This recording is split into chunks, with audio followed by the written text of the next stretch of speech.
الحمد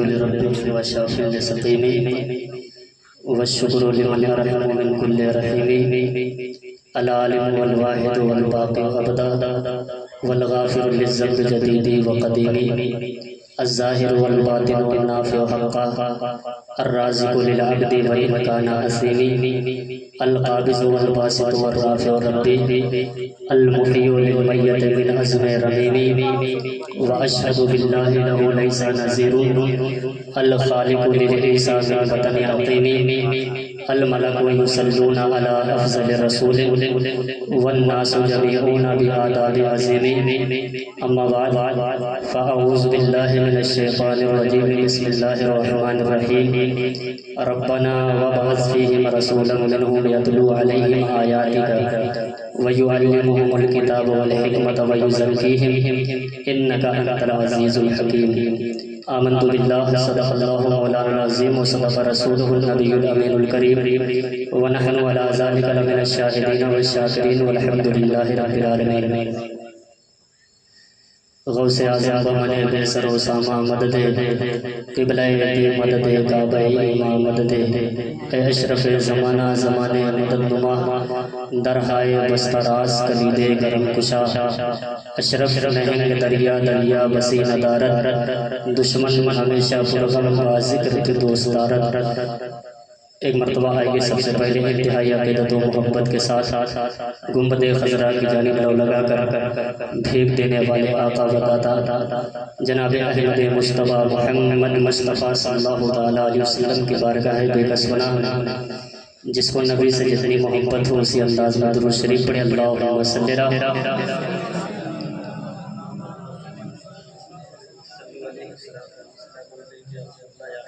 صلی اللہ علیہ وسلم کا فرمان ہے کم من فئۃ قلیلۃ غلبت فئۃ کثیرہ ہمیشہ کم جماعت ہی غالب آئی ہے زیادہ گروہ پر نہ تو کم رہیں دمدار رہیں تو اچھی بات ہے ٹھیک ہے سننے سنانے کا ایک ماحول بنائیں بات اچھی کہیں لگ جائے تو سبحان اللہ بھی کہہ دیں میری عادت یہ نہیں ہے کہ آپ سے میں بار بار کہوں کہ سبحان اللہ الحمدللہ کہتے رہیں ٹھیک ہے ایک مرتبہ آپ لوگ میرے ساتھ نعرہ لگائیں تاکہ میں سمجھوں کہ آپ لوگ بیدار ہیں نعرہ تکبیر نعرہ رسالت نعرہ رسالت غوث کا دامن خواجہ کا دامن بیٹھ کے سونا اللہ تبارک و تعالیٰ قرآن عظیم میں ارشاد فرماتا ہے ربنا وابعث فیہم رسولا منہم یتلو علیہم آیاتک ویعلمہم الکتاب والحکمہ ویزکیہم انکا انت العزیز الحکیم جس کا ترجمہ اور معنی یہ ہے میرا رب قرآن میں ارشاد فرماتا ہے اے ہمارے پروردگار بھیج انہی میں سے ایک رسول جو ان پر تیری آیتوں کو تلاوت فرمائے اور انہیں تیرا پختہ علم سکھائے اور انہیں خوب خوب پاک و صاف کر دے بے شک تو ہی غالب بہتر حکمت والا ہے حضرت ابراہیم علیہ السلام اور آپ کے شہزادے حضرت اسماعیل علیہ السلام یہ دونوں حضرات خانہ کعبہ کی تعمیر کرتے ہیں خانہ کعبہ کو بناتے ہیں جس کا آج تمام حجاج کرام طواف کرتے ہیں حضرت ابراہیم اور آپ کے شہزادے حضرت اسماعیل علیہ السلام خانہ کعبہ کی تعمیر کرتے ہیں اور تعمیر کے بعد رب کی بارگاہ میں دعا کرتے ہیں کہ اے پروردگار عالم آخری پیغمبر کو آخری نبی کو آخری رسول کو ہماری نسل پاک سے ظاہر فرما اور ہماری نسل پاک میں مبعوث فرما اللہ تبارک و تعالیٰ نے ان دونوں حضرات کی دعا کو قبول فرمایا اور آپ کی نسل پاک میں آخری پیغمبر کو بھیجا یہ دعا بھی اللہ نے ان کی قبول فرمائی حضرت امام بغوی رحمت اللہ علیہ فرماتے ہیں کہ آقا کریم صلی اللہ تعالیٰ علیہ وسلم نے ارشاد فرمایا، میں اس وقت بھی خاتم النبیین تھا، آخری پیغمبر تھا، جبکہ حضرت آدم علیہ السلام کا ابھی خمیرہ تیار ہو رہا تھا، یعنی کہ آدم علیہ السلام ابھی آب و گل کے درمیان تھے اور اس وقت بھی میرے پیغمبر نبی بن چکے تھے۔ آقا کریم نے آگے ارشاد فرمایا کہ میں اپنے باپ حضرت ابراہیم علیہ السلام کی دعا اور حضرت عیسیٰ علیہ السلام کی بشارت اور اپنی والدہ حضرت آمنہ رضی اللہ تعالی عنہا کے خواب کی تعبیر ہے۔ میرے نبی کی ولادت سے پہلے حضرت آمنہ نے خواب دیکھا تھا۔ خواب میں انہوں نے دیکھا کہ ایک نور روشن ہوا اور اس روشنی کی وجہ سے شام کے محلات روشن ہو گئے۔ جانے دیجیے، جو جہاں جو ہے جیسے رہنے دیجیے، ٹھیک ہے؟ اب خالی آپ لوگ سنیں تو یہ مہربانی ہوگی۔ میرے پیغمبر نے ارشاد فرمایا کہ میری والدہ نے میری ولادت سے پہلے ایک خواب دیکھا اور خواب میں انہوں نے ایک نور کو دیکھا۔ نور روشن ہونے کی وجہ سے حضرت آمنہ شام کے محلات کو دیکھ لیتی ہے۔ آقا کریم صلی اللہ تعالی علیہ وسلم اس خاکدان گیتی پر جلوہ افروز ہوئے۔